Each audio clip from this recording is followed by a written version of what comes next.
I am going to show you how to make a simple rice pilaf. And this is also going to be kind of an introduction to cooking and cutting vegetables. So we're going to start our rice pilaf with a mirepoix.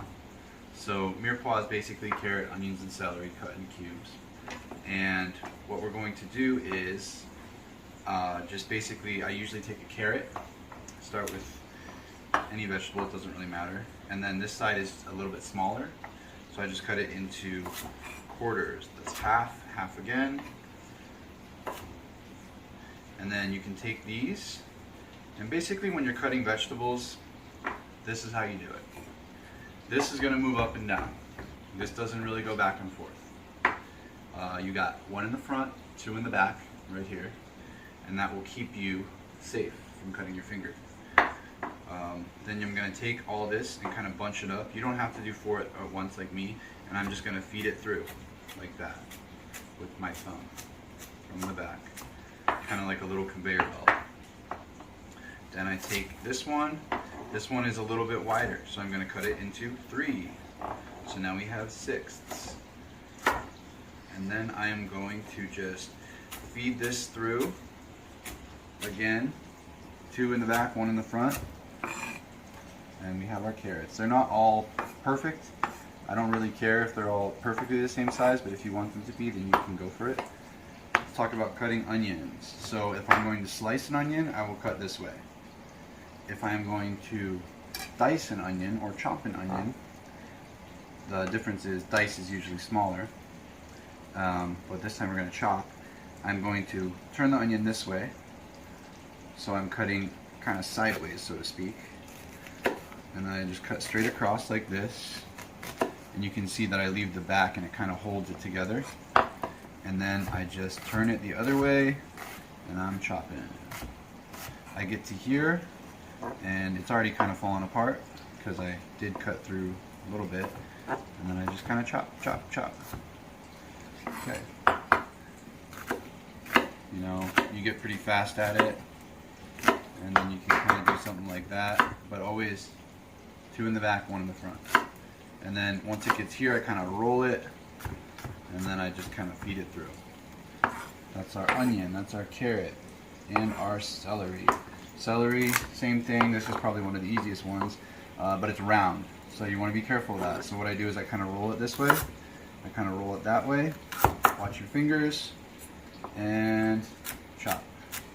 Feeding from the back with my thumb, just like that. And last piece.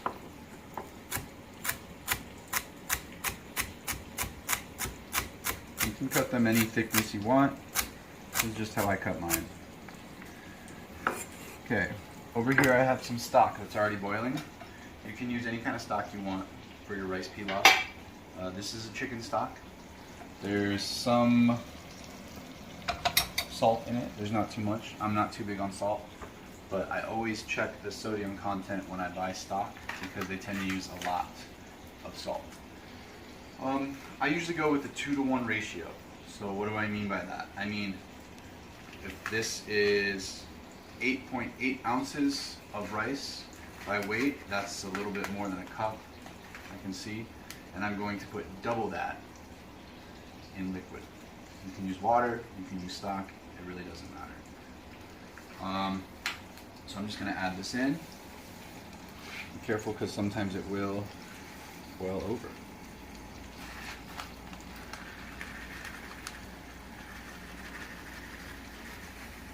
You add too fast. And then I'm going to add my veggies and just give everything a quick stir. There's a lot of veggies, but I like it that way. This will add water content as well, but it shouldn't make that big of a difference. The rice will swell up a lot. I'm going to stir this, turn it to a low heat,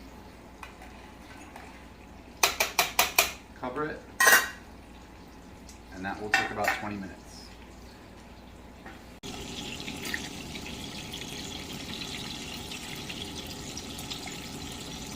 Something that I really like to add to my rice pilaf, and pretty much any stock that I make also, is some bay leaf. I've been growing my own for a few years now. It's like citrusy and sweet, and it really makes such a difference. This is not something that you can eat necessarily, but it really adds a depth of flavor, and you can get them anywhere. You don't have to grow your own. I'm just going to throw these in there and give them a quick stir to our rice pilaf, which is already looking very delicious. So some people might say that you want to saute the vegetables before you put them in the rice pilaf. You can do that if you want to do that. I do not do that.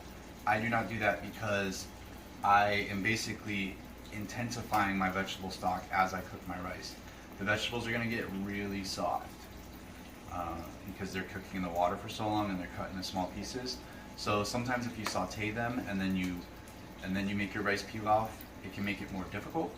And this is something that anybody can do. It's pretty foolproof and it will have a ton of flavor. And one of the secrets to that flavor is this lid. This will lock in the flavor because you are literally encapsulating the flavor into the pot. Okay, so our rice pilaf has been cooking for about 20 minutes on a low heat, covered. It looks wonderful, fragrant, and perfectly done. Nice and fluffy. We're going to put it into a cold bowl because we want it to stop cooking and not get too mushy. We want it to stay a good texture. But before we do that, we're going to add butter. I use my tongs for everything. I use them to mix, I use them to add ingredients. I keep them clean, of course, especially if I'm touching raw meat at all. But basically, I use my tongs because it saves me on dishes as well. And I always have them handy with a rag. So I'm just going to take about a tablespoon of butter with my tongs, add it into my rice pilaf, and then I'm just going to melt that in there and mix it around before I transfer it into my bowl.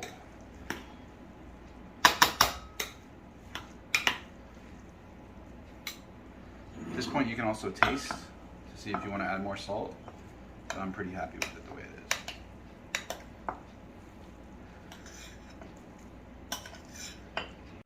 And here we have our rice pilaf